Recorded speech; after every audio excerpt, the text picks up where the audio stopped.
Feliz y bendecido día, aprendiendo un curso de milagros. El secreto de la verdadera oración es olvidarte de las cosas que crees necesitar. Pedir algo específico es igual que ver el pecado primero y luego perdonarlo. Del mismo modo, al orar pasas por alto tus necesidades específicas, tal como las ves, y las dejas en manos de Dios. Ahí se convierten en los regalos que le haces, pues le dicen que no antepondrás otros dioses a Él, ni que quieres otro amor que el suyo. Este libro es un comienzo, no un final.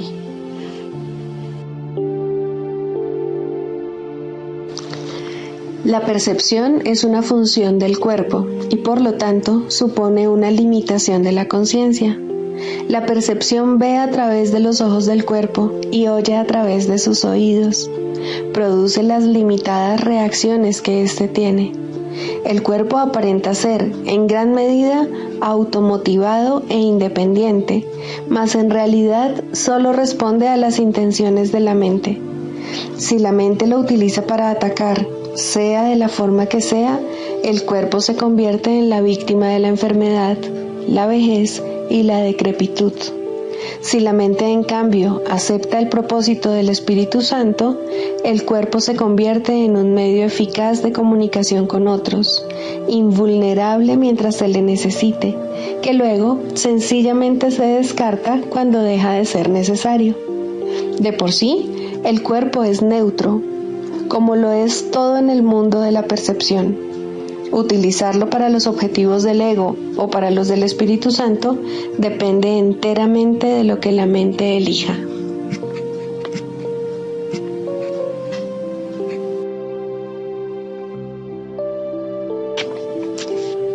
Introducción. Este es un curso de milagros. Es un curso obligatorio. Solo el momento en que decides tomarlo es voluntario. Tener libre albedrío no quiere decir que tú mismo puedas establecer el plan de estudios. Significa únicamente que puedes elegir lo que quieres aprender en cualquier momento dado. Este curso no pretende enseñar el significado del amor, pues eso está más allá de lo que se puede enseñar. Pretende, no obstante, despejar los obstáculos que impiden experimentar la presencia del amor, el cual es tu herencia natural. Lo opuesto al amor es el miedo, pero aquello que todo lo abarca no puede tener opuestos. Este curso puede, por lo tanto, resumirse muy simplemente de la siguiente manera. Nada real puede ser amenazado. Nada irreal existe. En esto radica la paz de Dios.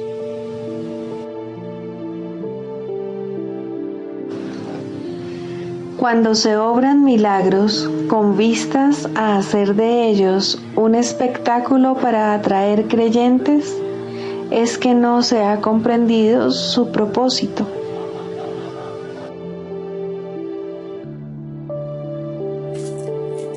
Capítulo 25, sección 9. La justicia del cielo. ¿Qué otra cosa, sino la arrogancia, podría pensar que la justicia del cielo no puede eliminar tus insignificantes errores? ¿Y qué podría significar eso, sino que son pecados y no errores eternamente incorregibles, y a los que hay que corresponder con venganza y no con justicia? ¿Estás dispuesto a que se te libere de todas las consecuencias del pecado?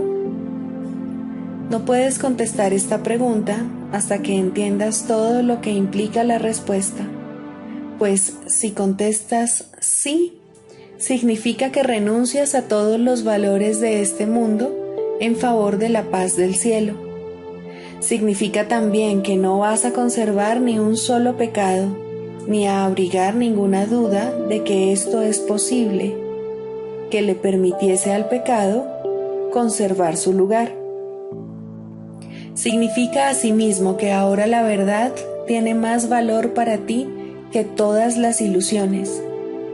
Y reconoces que la verdad tiene que serte revelada, ya que no sabes lo que es. Dar a regañadientes es no recibir el regalo, pues no estás dispuesto a aceptarlo. Se te guarda hasta que tu renuencia a recibirlo desaparezca y estés dispuesto a que te sea dado. La justicia de Dios merece gratitud, no temor. Ni tú ni nadie puede perder nada que deis, sino que todo ello se atesora y se guarda en el cielo, donde todos los tesoros que le han sido dados al Hijo de Dios se conservan para Él y se le ofrecen a todo aquel que simplemente extiende la mano dispuesto a recibirlos. El tesoro no merma al ser dado. Cada regalo no hace sino aumentar el caudal de su riqueza, pues Dios es justo. Él no lucha contra la renuencia de su Hijo a recibir la salvación como un regalo procedente de Él, mas su justicia no quedará satisfecha hasta que todos la reciban. Puedes estar seguro de que la solución a cualquier problema que el Espíritu Santo resuelva será siempre una solución en la que nadie pierde. Y esto tiene que ser verdad, porque Él no le exige sacrificios a nadie. Cualquier solución que le exija a alguien la más mínima pérdida no habrá resuelto el problema, sino que lo habrá empeorado, haciéndolo más difícil de resolver y más injusto. Es imposible que el Espíritu Santo pueda ver cualquier clase de injusticia como la solución. Para Él, lo que es injusto tiene que ser corregido porque es injusto, y todo error es una percepción en la que, como mínimo, se ve a uno de los hijos de Dios injustamente. De esta forma es como se priva de justicia al Hijo de Dios.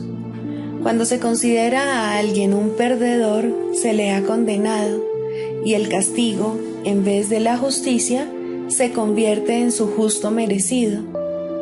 Ver la inocencia hace que el castigo sea imposible y la justicia inevitable. La percepción del Espíritu Santo no da cabida al ataque. Lo único que podría justificar el ataque son las pérdidas, y Él no ve pérdidas de ninguna clase. El mundo resuelve problemas de otra manera, pues ve la solución a cualquier problema como un estado en el que se ha decidido quién ha de ganar y quién ha de perder, con cuánto se va a quedar uno de ellos y cuánto puede todavía defender el perdedor. Mas el problema sigue sin resolverse, pues solo la justicia puede establecer un estado en el que nadie pierde y en el que a nadie se le trata injustamente o se le priva de algo, lo cual le daría motivos para vengarse. Ningún problema se puede resolver mediante la venganza, que en el mejor de los casos no haría sino dar lugar a otro problema en el que el asesinato no es obvio. La forma en que el Espíritu Santo resuelve todo problema es la manera de solventarlo. El problema queda resuelto porque se ha tratado con justicia. Hasta que esto no se haga, seguirá repitiéndose, porque aún no se habrá solventado. El principio según el cual la justicia significa que nadie puede perder es crucial para el objetivo de este curso, pues los milagros dependen de la justicia, mas no como la ve el mundo, sino como la conoce Dios, y cómo este conocimiento se ve reflejado en la visión que ofrece el Espíritu Santo. Nadie merece perder, y es imposible que lo que supone una injusticia para alguien pueda ocurrir. La curación tiene que ser para todo el mundo, pues nadie merece ninguna clase de ataque. ¿Qué orden podría haber en los milagros si algunas personas mereciesen sufrir más y otras menos? ¿Y sería esto justo para aquellos que son totalmente inocentes? Todo milagro es justo. No es un regalo especial que se les concede a algunos y se les niega a otros. por ser estos menos dignos o estar más condenados y hallarse, por lo tanto, excluidos de la curación. ¿Quién puede estar excluido de la salvación si el propósito de ésta es precisamente acabar con el especialismo? ¿Dónde se encontraría la justicia de la salvación si algunos errores fuesen imperdonables y justificasen la venganza en lugar de la curación y el retorno a la paz? El propósito de la salvación no puede ser ayudar al Hijo de Dios a que sea más injusto de lo que Él ya ha procurado ser. Si los milagros, que son el don del Espíritu Santo, se otorgasen exclusivamente a un grupo selecto y especial y se negasen a otros por ser estos menos merecedores de ellos, entonces Él sería el aliado del especialismo. El Espíritu Santo no da fe de lo que no puede percibir, y todos tienen el mismo derecho a su don de curación, liberación y paz. Entregarle un problema al Espíritu Santo para que Él lo resuelva por ti significa que quieres que se resuelva, mas no entregárselo a fin de resolverlo por tu cuenta y sin su ayuda es decidir que el problema siga pendiente y sin resolver, haciendo así que pueda seguir dando lugar a más injusticias y ataques. Nadie puede ser injusto contigo a menos que tú hayas decidido ser injusto primero. En este caso, es inevitable que surjan problemas que sean un obstáculo en tu camino y que la paz se vea disipada por los vientos del odio. A menos que pienses que todos tus hermanos tienen el mismo derecho a los milagros que tú, no reivindicarás tu derecho a ellos, al haber sido injusto con otros que gozan de los mismos derechos que tú. Si tratas de negarle algo a otro, sentirás que se te ha negado a ti. Si tratas de privar a alguien de algo, te habrás privado a ti mismo. Es imposible recibir un milagro que otro no pueda recibir. Solo el perdón ofrece milagros y el perdón tiene que ser justo con todo el mundo. Los pequeños problemas que ocultas se convierten en tus pecados secretos porque no elegiste que se te liberase de ellos. Y así acumulan polvo y se vuelven cada vez más grandes hasta cubrir todo lo que percibes, impidiéndote así ser justo con nadie. No crees tener ni un solo derecho, y la amargura, al haber justificado la venganza y haber hecho que se pierda la misericordia, te condena irremisiblemente. Los irredentos no tienen misericordia para con nadie. Por eso es por lo que tu única responsabilidad es aceptar el perdón para ti mismo. Das el milagro que recibes y cada uno de ellos se convierte en un ejemplo de la ley en la que se basa la salvación, que si uno solo ha de sanar, se les tiene que hacer justicia a todos. Nadie puede perder y todos tienen que beneficiarse. Cada milagro es un ejemplo de lo que la justicia puede lograr cuando se ofrece a todos por igual, pues se recibe en la misma medida en que se da. Todo milagro es la conciencia de que dar y recibir es lo mismo. Puesto que no hace distinciones entre los que son iguales, no ve diferencias donde no las hay. Y así es igual con todos, porque no ve diferencia alguna entre ellos. Su ofrecimiento es universal y solo enseña un mensaje. Lo que es de Dios le pertenece a todo el mundo y es su derecho inalienable.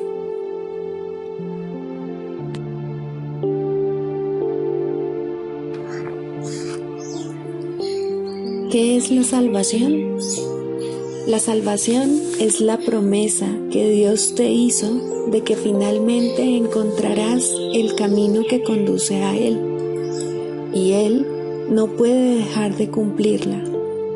Garantiza que al tiempo le llegará su fin, al igual que a todos los pensamientos que se originaron en Él, La palabra de Dios se le concede a toda mente que cree tener pensamientos separados, a fin de reemplazar esos pensamientos de conflicto con el pensamiento de la paz. El pensamiento de la paz le fue dado al Hijo en el mismo instante en que su mente concibió el pensamiento de la guerra. Antes de eso, no había necesidad de ese pensamiento, pues la paz se había otorgado sin opuestos y simplemente era. Una mente dividida, no obstante, tiene necesidad de curación, y así, el pensamiento que tiene el poder de subsanar la división pasó a formar parte de cada fragmento de la mente que seguía siendo una, pero no reconocía su unidad. Al no conocerse a sí misma, pensó que había perdido su identidad. La salvación es un deshacer en el sentido de que no hace nada al no apoyar el mundo de sueños y de malicia.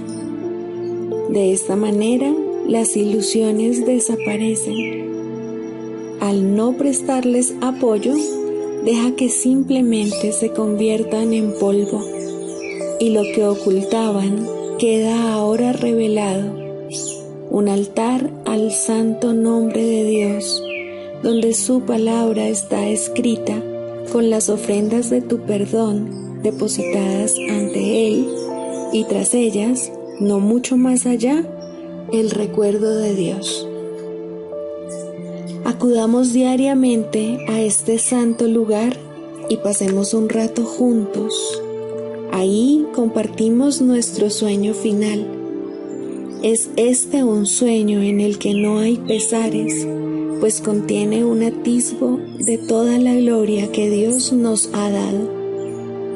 En él se ve brotar la hierba, los árboles florecer y los pájaros hacer sus nidos en su ramaje. La tierra nace de nuevo desde una nueva perspectiva. La noche ya pasó y ahora nos hemos unido en la luz. Desde ahí le extendemos la salvación al mundo, pues ahí fue donde la recibimos.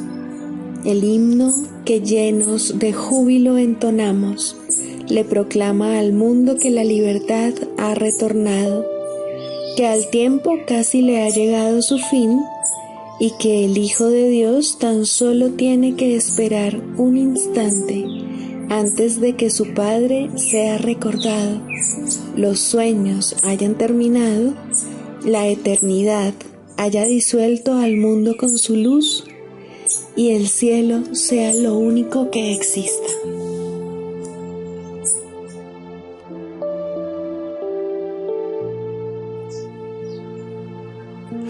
Lección 233.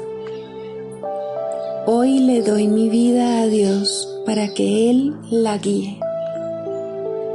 Padre, hoy te entrego todos mis pensamientos. No quiero quedarme con ninguno de ellos. En su lugar, dame los tuyos. Te entrego asimismo todos mis actos, de manera que pueda hacer tu voluntad, en lugar de ir en pos de metas inalcanzables y perder el tiempo en vanas imaginaciones. Hoy vengo a ti, me haré a un lado y simplemente te seguiré.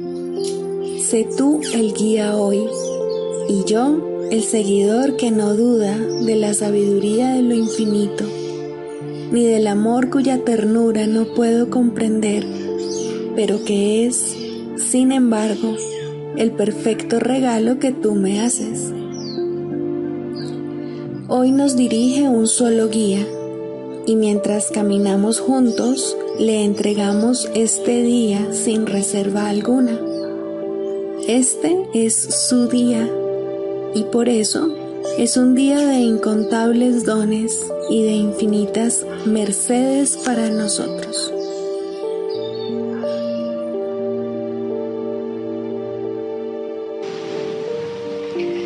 Confianza. He aquí la base sobre la que descansa su capacidad para llevar a cabo su función. La percepción es el resultado de lo que se ha aprendido. De hecho, la percepción es lo que se ha aprendido, ya que causa y efecto nunca se encuentran separados. Los maestros de Dios tienen confianza en el mundo, porque han aprendido que no está regido por las leyes que el mundo inventó. Está regido por un poder que se encuentra en ellos, pero que no es de ellos. Este poder es el que mantiene todas las cosas a salvo. Mediante este poder, los maestros de Dios contemplan un mundo perdonado. Una vez que hemos experimentado ese poder, es imposible volver a confiar en nuestra insignificante fuerza propia.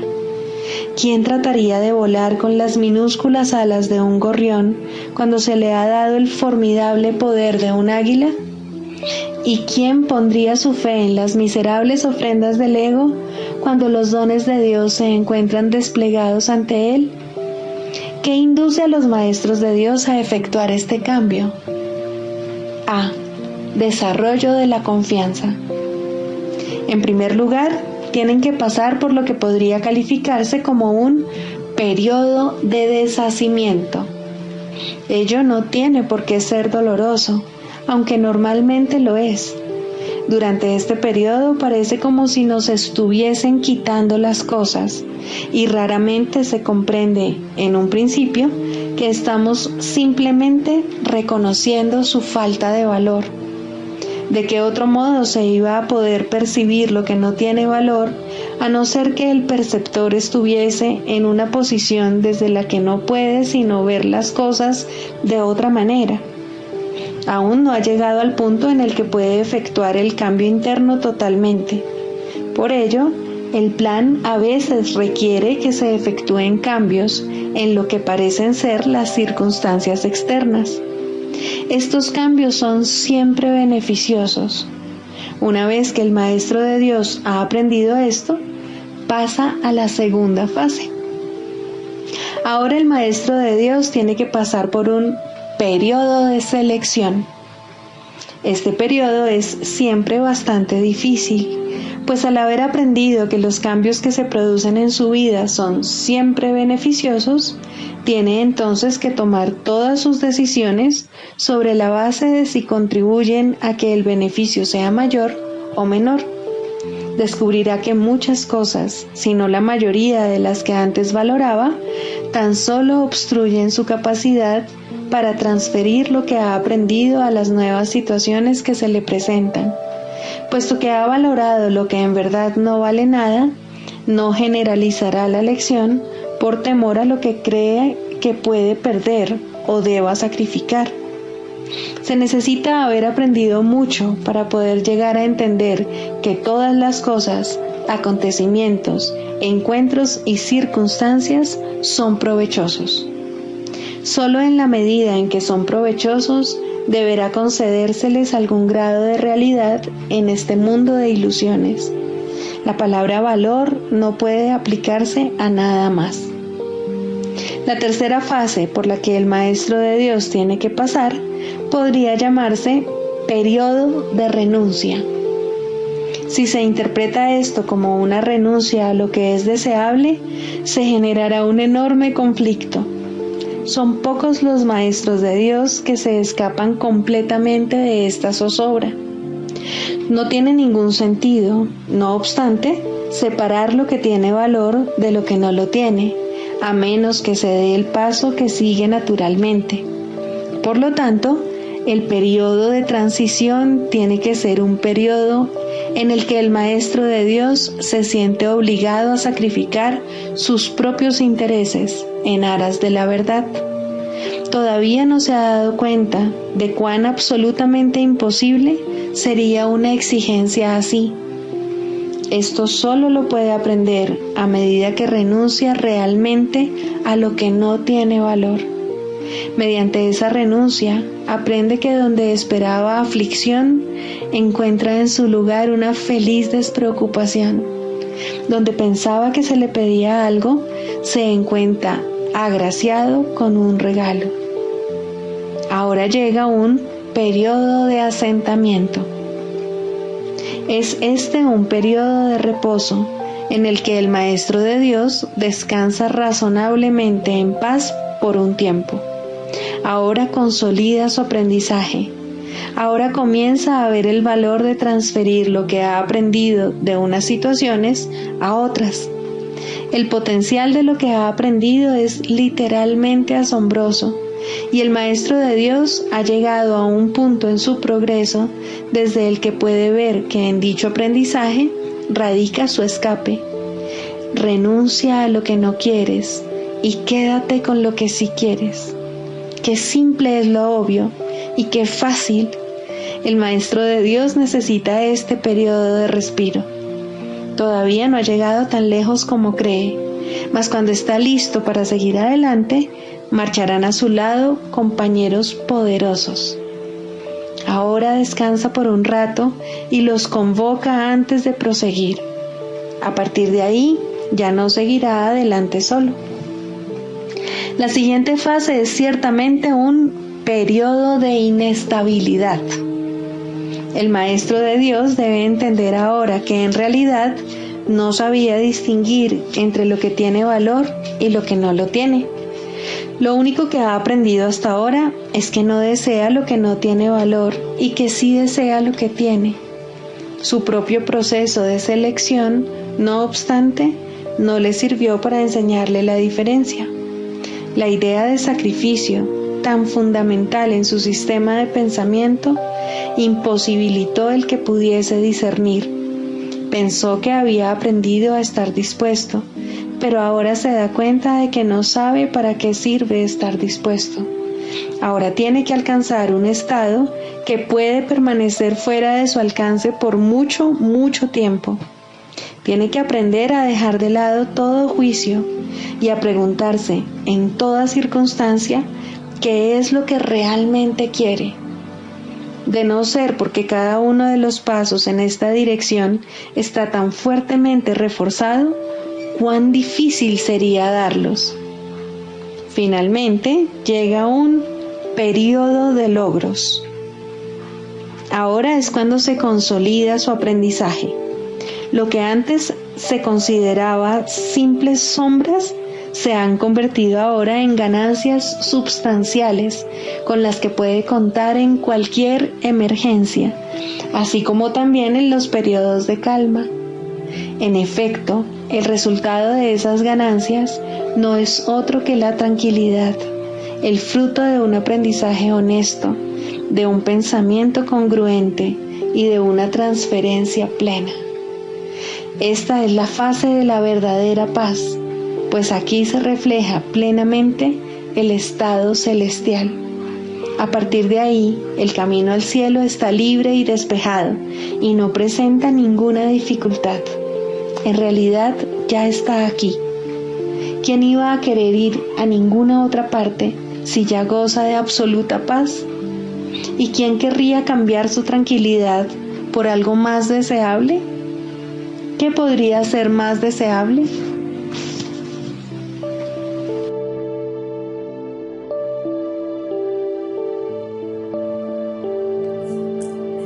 ¿Qué papel juegan las palabras en el proceso de curación?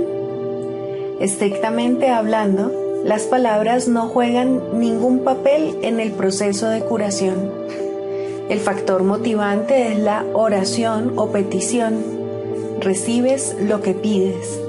Pero esto se refiere a la oración del corazón, no a las palabras que usas al orar. A veces las palabras y la oración se contradicen entre sí, otras veces coinciden. Eso no importa. Dios no entiende de palabras, pues fueron hechas por mentes separadas para mantenerlas en la ilusión de la separación. Las palabras pueden ser útiles, especialmente para el principiante, ya que lo ayudan a concentrarse y a facilitar la exclusión, o al menos el control, de los pensamientos foráneos. No olvidemos, no obstante, que las palabras no son más que símbolos de símbolos. Por lo tanto, están doblemente alejadas de la realidad. En cuanto que símbolos, las palabras tienen connotaciones muy específicas. Aún en el caso de las que parecen ser más abstractas, la imagen que evocan en la mente tiende a ser muy concreta. A menos que una palabra suscite en la mente una imagen concreta en relación con dicha palabra, ésta tendrá muy poco o ningún significado práctico y, por lo tanto, no supondrá ninguna ayuda en el proceso de curación. La oración del corazón no pide realmente cosas concretas. Lo que pide es siempre alguna clase de experiencia y las cosas que específicamente pide son las portadoras de la experiencia deseada en opinión del peticionario.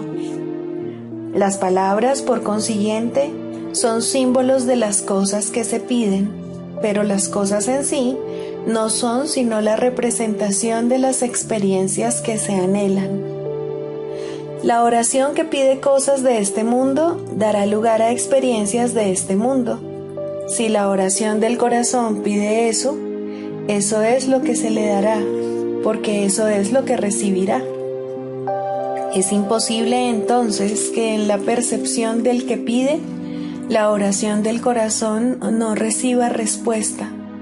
Si pide lo imposible, si desea lo que no existe, o si lo que busca en su corazón son ilusiones, eso es lo que tendrá.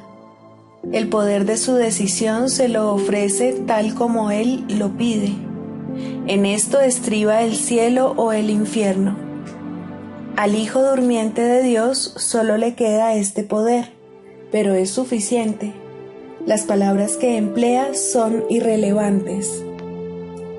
Solo la palabra de Dios tiene sentido, ya que simboliza aquello que no corresponde a ningún símbolo humano.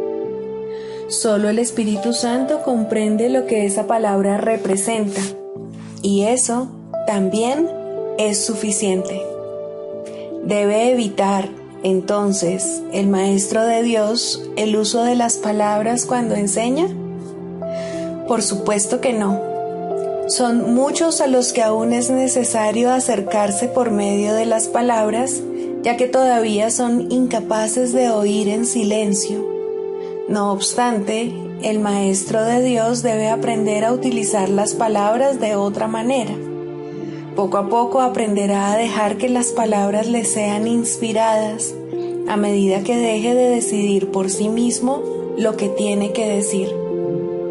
Este proceso no es más que un caso especial de la lección del libro de ejercicios que reza: me haré a un lado y dejaré que Él me muestre el camino. El Maestro de Dios acepta las palabras que se le ofrecen y las expresa tal como las recibe. No controla lo que dice, simplemente escucha, oye y habla. Uno de los mayores obstáculos con los que el Maestro de Dios se topa en esta fase de su aprendizaje es su temor con respecto a la validez de lo que oye. Y en efecto, lo que oye puede ser muy sorprendente. Puede que también le parezca que no tiene nada que ver con el problema en cuestión, tal como él lo percibe, y puede incluso poner al maestro en una situación que a él le puede parecer muy embarazosa. Todas estas cosas no son más que juicios sin ningún valor. Son sus propios juicios, procedentes de una penosa percepción de sí mismo que le convendría abandonar. No juzgues las palabras que te vengan a la mente, sino que, por el contrario, ofrécelas lleno de confianza. Son mucho más sabias que las tuyas.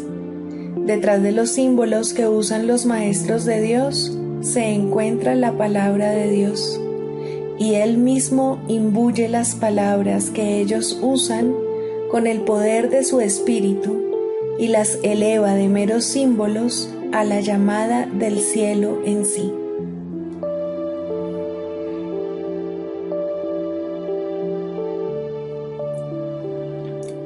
Jesús Cristo.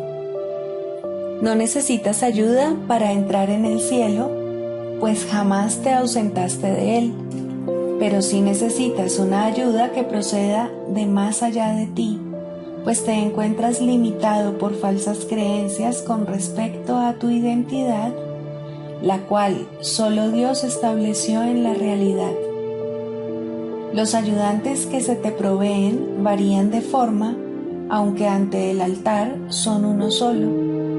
Más allá de cada uno de ellos se encuentra un pensamiento de Dios, y esto jamás ha de cambiar. Pero sus nombres difieren por un tiempo, puesto que el tiempo necesita símbolos, siendo de por sí irreal. Sus nombres son legión, pero no nos extenderemos más allá de los nombres que el curso en sí plantea. Dios no provee ayuda, pues no sabe de necesidades. Sin embargo, Él crea todos los ayudantes que su Hijo pueda necesitar, mientras éste siga creyendo que sus fantasías son reales. Dale gracias a Dios por ellos, pues son quienes te conducirán de regreso a tu hogar. El nombre de Jesús es el nombre de uno que, siendo hombre, vio la faz de Cristo en todos sus hermanos y recordó a Dios. Al identificarse con Cristo, dejó de ser un hombre y se volvió uno con Dios. El hombre era una ilusión, pues parecía ser un ser separado que caminaba por su cuenta dentro de un cuerpo que aparentemente mantenía a su ser separado de su ser, como hacen todas las ilusiones. Pero, ¿quién puede salvar a menos que, al ver las ilusiones, las identifique como lo que son? Jesús sigue siendo un Salvador, porque vio lo falso y no lo aceptó como la verdad. Cristo necesitó su forma para poder presentarse ante los hombres y salvarlos de sus ilusiones. En su completa identificación con el Cristo, el perfecto Hijo de Dios, su única creación y su felicidad, por siempre como Él y uno como Él, Jesús se convirtió en lo que todos vosotros no podéis sino ser. Mostró el camino para que le siguieras. Él te conduce de regreso a Dios porque vio el camino ante sí y lo siguió. Jesús hizo una clara distinción, todavía velada para ti, entre lo falso y lo verdadero. Te ofreció una demostración palpable de que es imposible matar al Hijo de Dios y de que el pecado, la maldad, la malicia, el miedo o la muerte no pueden alterar su vida en modo alguno. Todos tus pecados, por lo tanto, te han sido perdonados, ya que jamás tuvieron consecuencia alguna, y así no fueron más que sueños. Levántate con aquel que te mostró esto, ya que se lo debes por haber compartido contigo tus sueños para que pudieran ser disipados, y todavía los comparte para mantenerse en unión contigo. ¿Es Él el Cristo? Por supuesto que sí, junto contigo. Su vida en la tierra no fue lo suficientemente larga como para poder enseñar la poderosa lección que aprendió por todos vosotros, mas Él permanecerá contigo para conducirte desde el infierno que tú hiciste hasta Dios. Y cuando unas tu voluntad a la suya, verás a través de su visión, pues los ojos de Cristo se comparten. Caminar con Él es algo tan natural como caminar con un hermano al que conoces desde que naciste, pues eso es en verdad lo que Él es. Se han hecho amargos ídolos de aquel que solo quiere ser un hermano para el mundo. Perdónale tus fantasías y comprende lo mucho que amarías a un hermano así, pues Él por fin le brindará descanso a tu mente y la llevará contigo ante tu Dios. ¿Es Él el único ayudante de Dios? Por supuesto que no, pues Cristo adoptará muchas formas con diferentes nombres hasta que se reconozca la unicidad de todas ellas.